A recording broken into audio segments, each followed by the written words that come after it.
अगर आप चाहते हैं कि मैं जब भी कोई वीडियो अपलोड करूं और आपको उसके बारे में पता चल जाए, तो इस चैनल के बेल आइकन पर क्लिक करिए ताकि आपको नोटिफिकेशंस मिलते रहें। The rings of power season 1 episode number 1। Episode का नाम है शैडो ऑफ द पास्ट। कहानी की शुरुआत होती है गैलाड्रियल की आवाज़ से। ये किरदार आपको ज़रूर याद होगा अगर आपने लॉर्ड ऑफ द रिंग्स देखी है। ये एक एल्फ है, बल्कि बहुत ज़्यादा पावरफुल एल्फ है। फिलहाल हमें इसका बचपन दिखाया जा रहा है और इसकी आवाज़ हम सुन रहे हैं। ये कह रही है कि बहुत पहले, जब सूरज की रोशनी भी धरती तक नहीं आती थी, तब भी यहाँ पर रोशनी थी। ये जिस दुनिया की बात हो रही है वो मिडल अर्थ नहीं है, बल्कि एक अलग कॉन्टिनेंट है। यहाँ पर सिर्फ एल्व्स रहते हैं, यानी कि वो लोग जो मर नहीं सकते, ये अमर होते हैं और इनके पास सुपर नेचुरल पावर्स होती हैं। इस जगह पर कुछ ख़ास लोग ही जा सकते हैं, हर कोई यहाँ नहीं रह सकता। लेकिन रिंग्स ऑफ पावर के पहले एपिसोड में ही हमने इसकी एक झलक देख ली है। आप इस जगह को एल्व्स की जन्नत भी मान सकते हैं। तो किस्सा ये चल रहा है कि बहुत साल पहले की बात है, जब गैलाड्रियल बच्ची थी। अब क्योंकि एल्व्स अमर होते हैं, तो जो उनका लाइफ स्पैन है वो आम इंसान से या फिर हॉबिट से बहुत अलग होता है। हमने रिटर्न ऑफ द किंग में जब गैलाड्रियल को देखा था, तब उसकी उम्र लगभग 8,000 साल थी। तो ये जो दुनिया है, ये कई सेंचुरीज पहले की दुनिया है। इस छोटी गैलाड्रियल ने कागज़ से एक नाव बनाई है और फिर पानी में उसे तैराना चाहती है, लेकिन एक शरारती बच्चा इस नाव को गिरा देता है। हालांकि ये जो कागज़ की कश्ती है काफ़ी क्रिएटिव है, क्योंकि ये एक तरह से अपने पंख खोलती है और एक स्वान का रूप ले लेती है। गैलाड्रियल को उस शरारती बच्चे पर गुस्सा आता है जिसने उसकी नाव को पत्थर मार मार के डुबा दिया। वो उससे लड़ने झगड़ने लगती है, लेकिन तभी उसका भाई आता है, उसका नाम फिनरॉड है, और वो उसे शांत करता है। साथ ही बातों बातों में कुछ मैसेज देने की कोशिश करता है।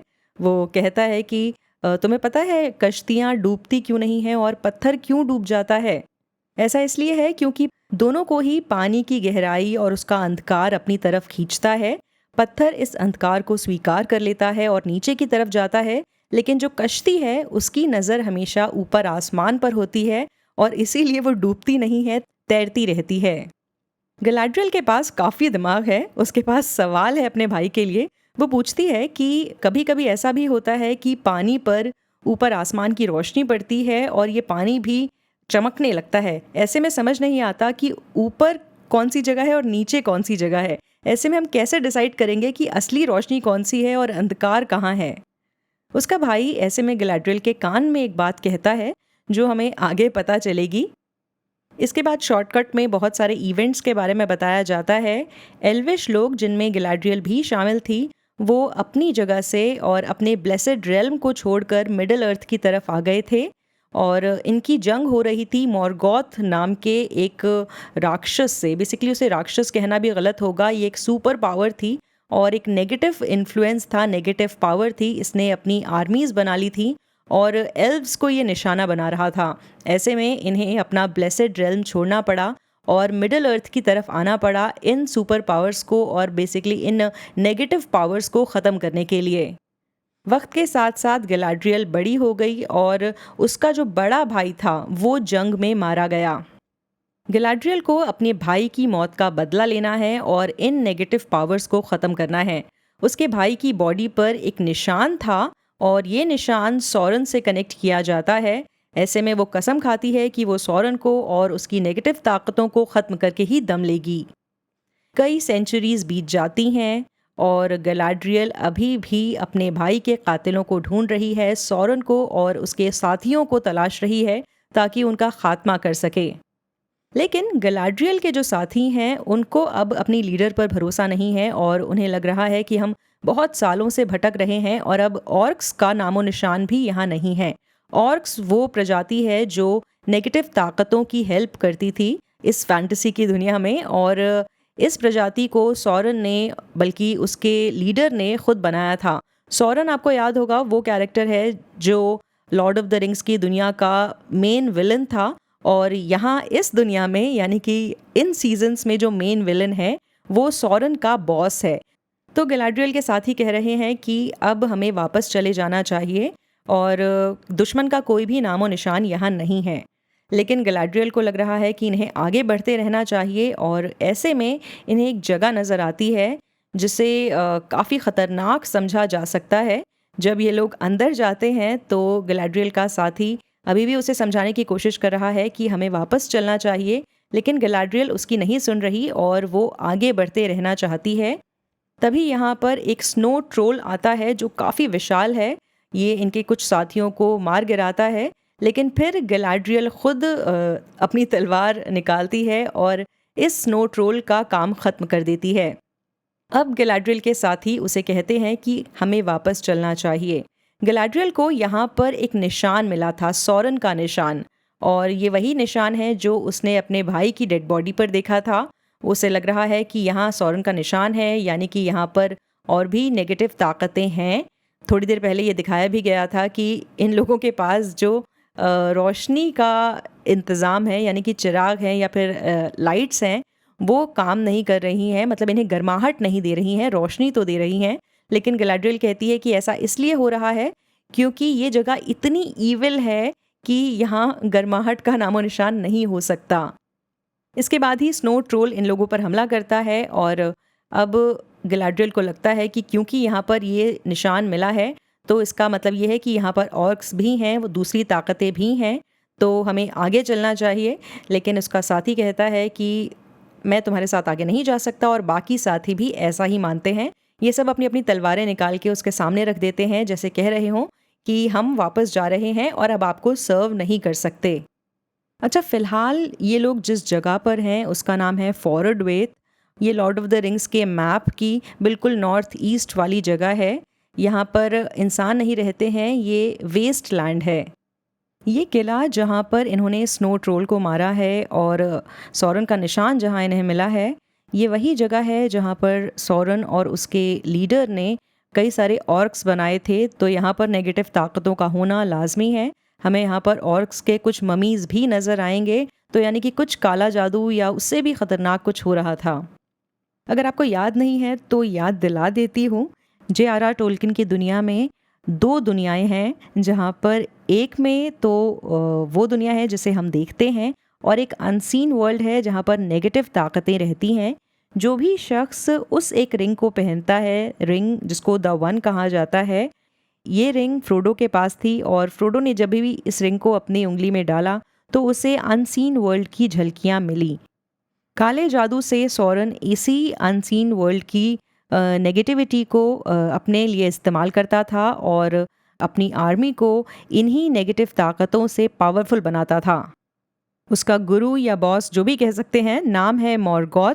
उसका भी यही काम है, इसी अनसीन वर्ल्ड से वो ताकतों को लाता है काले जादू की मदद से और ख़ुद को मजबूत बनाता है। अब चलते हैं रुवानियन। ये काफ़ी हरी भरी जगह नज़र आ रही है।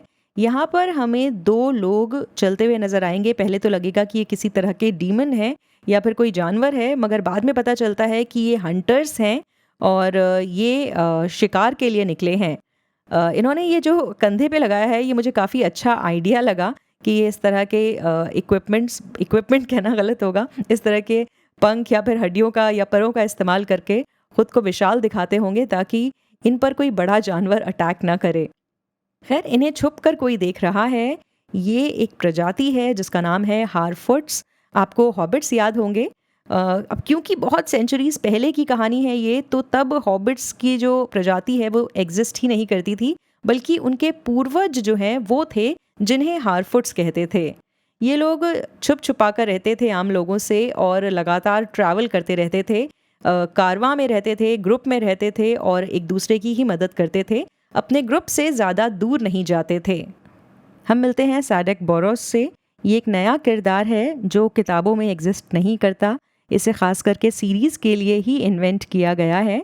ये काफ़ी एक्सपीरियंस्ड लग रहा है और काफ़ी नॉलेज है इसके पास, क्योंकि इसके पास कुछ किताबें हैं जिन्हें देखकर इसे ये पता चलता है कि आगे फ्यूचर में क्या होने वाला है। और ये उस पर मौजूद कुछ सिंबल्स को देखता है, जिससे उसे पता चलता है कि जो लोग यहाँ पर भटक रहे थे वो हंटर्स थे, और हंटर्स का आना कभी भी अच्छा संदेश नहीं होता। ऐसे में इसे लगता है कि अब इन लोगों को यहाँ से मूव करना चाहिए। जिस किताब में इसने हंटर का निशान देखा है, उसी में आगे 2 जानवर भी बने हैं जो विशाल हैं, बीस्ट की तरह हैं। और हमें आगे के सीन में एक बीस्ट नज़र भी आता है। समझ में नहीं आता कि वो वूल्फ है या कोई और जानवर है, क्योंकि उसे ठीक से दिखाया नहीं जाता। इसी के साथ हम मिलते हैं एलेनर ब्रांडीफुट से। इसे प्यार से नूरी भी कहा जाता है। ये अपनी दोस्त के साथ टहल रही है। इसकी दोस्त का नाम है पॉपी, और इन दोनों के रिश्ते को देखकर आपको लगेगा कि फ्रोडो और सैम को हम देख रहे हैं। दोनों एक दूसरे के साथ रहते हैं हमेशा और मदद करते हैं एक दूसरे की। पता चलता है कि ये कम्युनिटी एक छोटा सा फेस्ट करने वाली है, एनुअल हार्वेस्ट फेस्ट, और उसी के लिए यहाँ पर जो बाकी हारफुट के बच्चे हैं वो बेरीज इकट्ठा कर रहे हैं। यहीं पर इन्हें एक निशान दिखता है जो किसी बीस्ट के पैर का निशान है। नूरी इस निशान को देखकर थोड़ा सा घबराती है और अपने साथ मौजूद बाकी बच्चों को लेकर वापस अपनी कम्युनिटी की तरफ चल पड़ती है। अब चलते हैं लिंडन। मैप में ये जगह कहाँ है? मिडिल अर्थ का जो नॉर्थ वाला हिस्सा है, नॉर्थ वेस्ट वाला हिस्सा है, वहाँ पर एल्व्स ने आकर बसना शुरू किया और यहीं पर अपनी कैपिटल बनाई, उसे लिंडन नाम दिया। यहीं से रास्ता जाता है वेलेनोर की तरफ। ये वही जगह है जिसे एल्व्स एक तरह की जन्नत मानते हैं, और वहाँ पर सिर्फ एल्व्स रह सकते हैं, या फिर जो लोग अमर हैं वो रह सकते हैं, या फिर कुछ स्पेशल लोग ही यहाँ जा सकते हैं।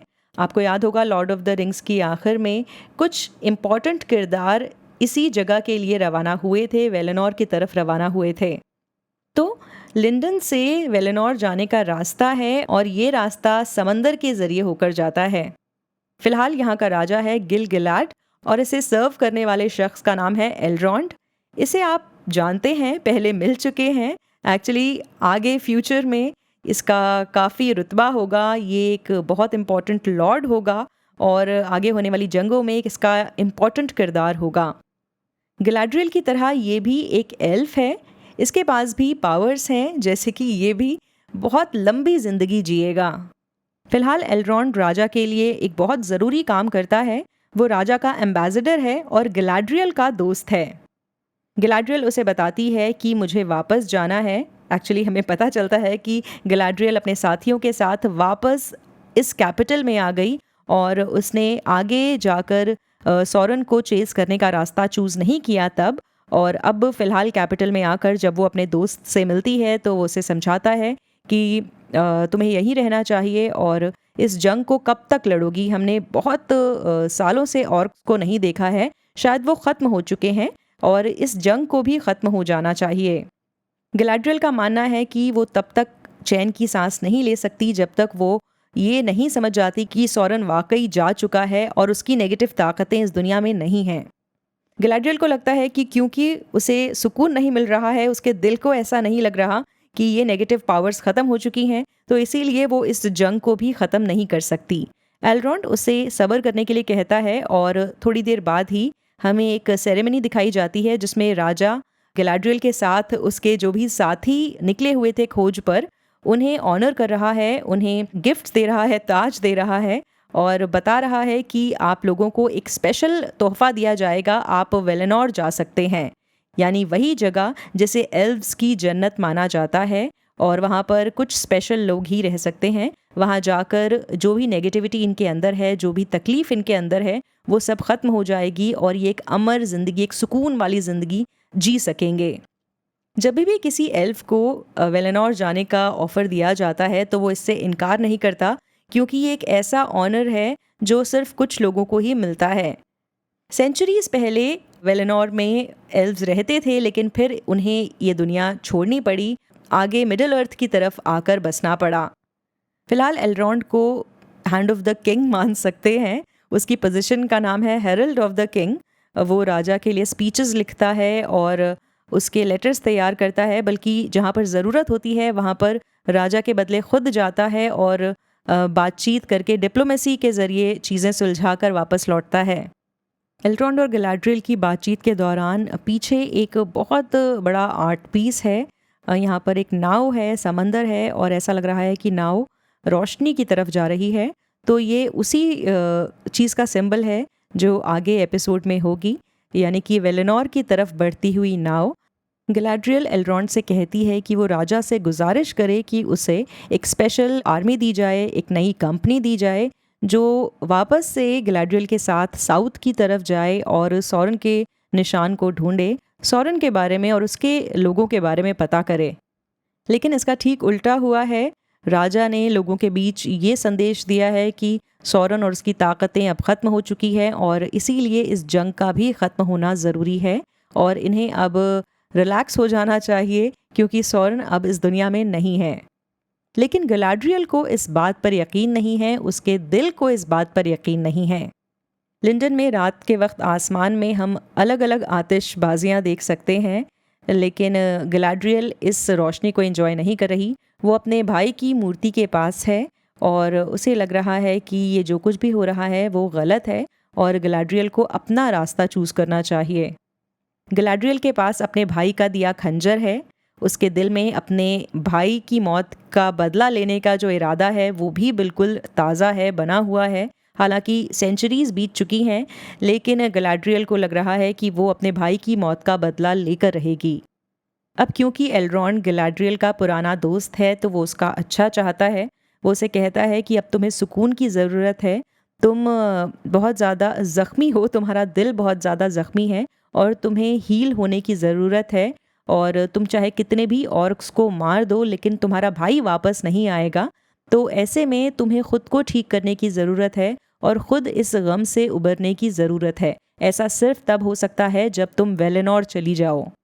वो उसे ये भी कहता है कि तुम मुझ पर विश्वास रखो, जैसे ही मुझे लगेगा कि सॉरन की ताकतें इस दुनिया में हैं, मैं चैन से नहीं बैठूंगा और ख़ुद इन ताकतों से निपटने के लिए आगे बढ़ूंगा। वो बेसिकली गैलाड्रियल को कह रहा है कि यहाँ से तुम मुझे ज़िम्मा दे दो इस वादे का कि सॉरन को और उसके साथियों को ख़त्म करना है और ख़ुद अब रिटायर हो जाओ।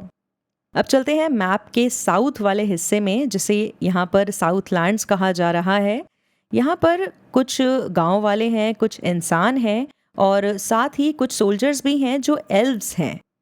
गांव वालों की और एल्व्स की बातचीत से लगता है कि ये एक दूसरे को पसंद नहीं करते और इन सोल्जर्स का यहाँ रहना गांव वालों को रास नहीं आता है। आपको बता देती हूँ कि ये जो हिस्सा है और यहाँ के जो लोग हैं ये वही हैं जिन्होंने पास्ट में मॉर्गोथ का साथ दिया था। अब क्योंकि यहाँ के लोग पहले नेगेटिव शक्तियों के साथ रह चुके हैं, तो ये जगह जिस राजा के अंडर आती है उसने यहाँ पर सोल्जर्स को तैनात किया हुआ है और इस जगह पर ये सोल्जर्स ये वॉच के लोग नज़र रखते हैं। इसीलिए यहाँ के लोगों को एल्व सोल्जर्स नहीं पसंद है क्योंकि उन्हें लग रहा है कि भाई हम पर नज़र रखी जा रही है। खैर बहुत टाइम बीत चुका है, ऑर्क्स का कोई नामो निशान नहीं है इस इलाके में। ऐसे में इन लोगों को भी लग रहा है भाई कि हमें चैन से क्यों नहीं जीने दिया जा रहा और हमारे सर पर इन एल्व सोल्जर्स को क्यों बिठाया हुआ है। खैर यहाँ पर हम एक नए किरदार से मिलते हैं जिसका नाम है एरेंडेयर। ऐसा लगता है कि ये इस कहानी का one of the main character है। यहाँ पास में एक छोटी सी जगह है जहाँ पर लोग खाने पीने के लिए आते हैं और इसी जगह के मालिक से ये सोल्जर यानी कि एरेंडेयर बातचीत करता है और नई इन्फॉर्मेशन लेता है।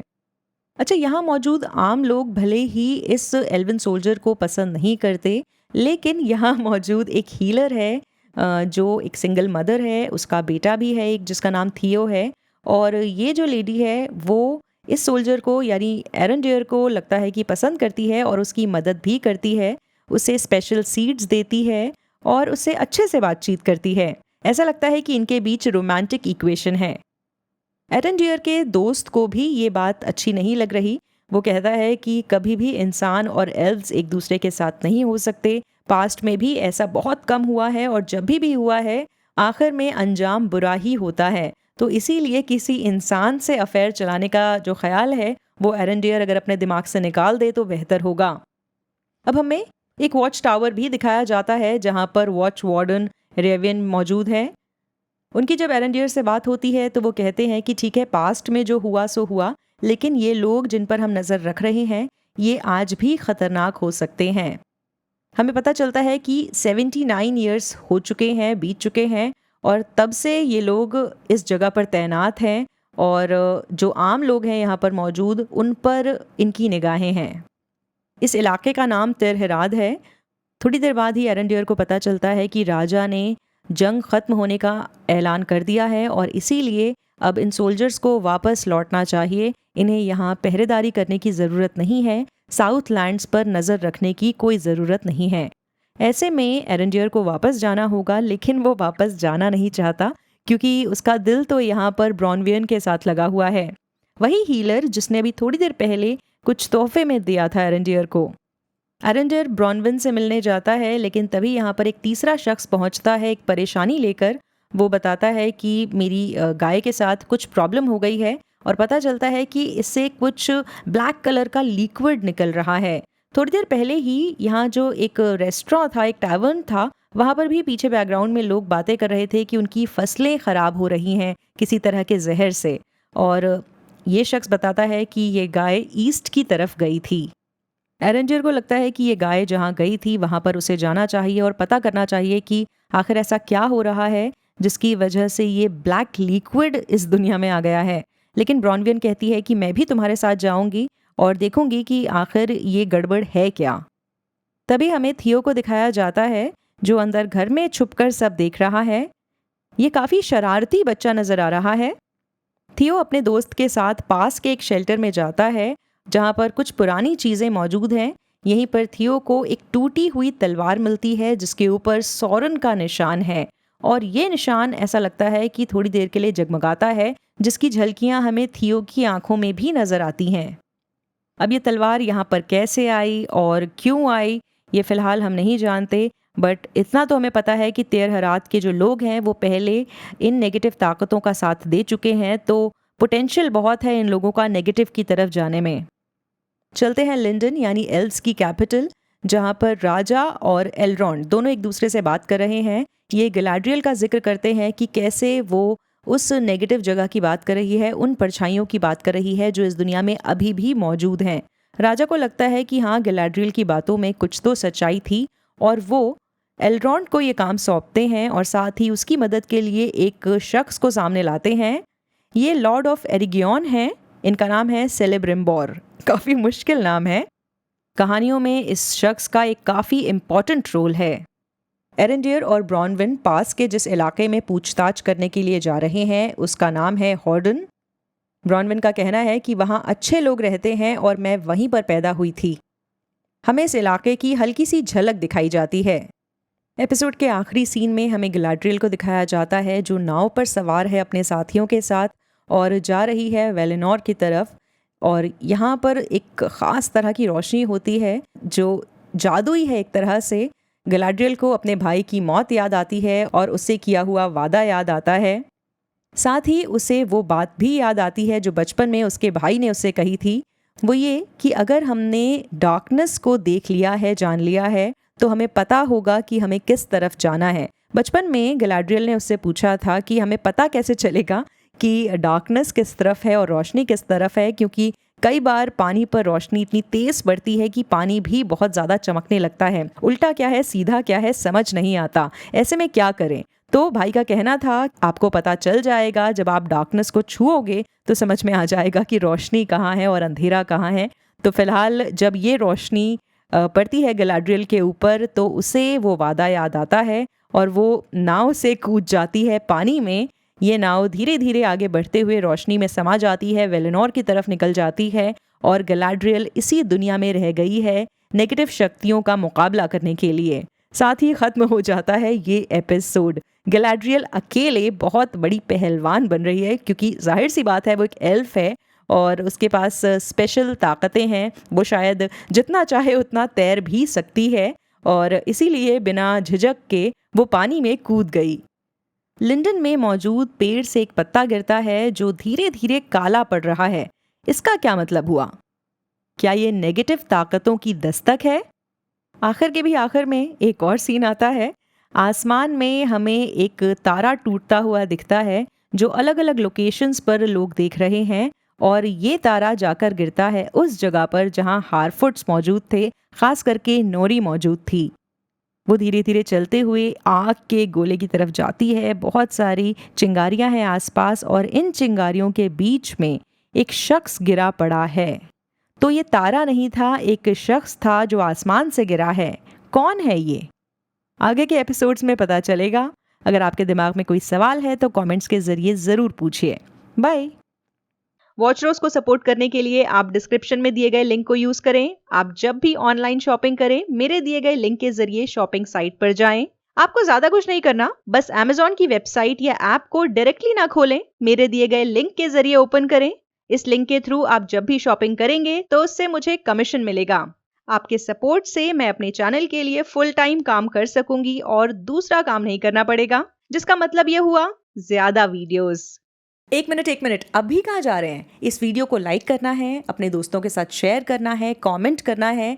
ऐसा अगर आप करेंगे तो इस चैनल के जो व्यूज़ हैं वो बढ़ेंगे, ये चैनल बाकी लोगों तक पहुँचेगा, बाकी लोगों को रेकमेंड होगा। तो अगर आप किसी भी तरह से वॉचरोज को सपोर्ट करना चाहते हैं तो ये एक तरीका है, लाइक की बटन दबा दीजिए।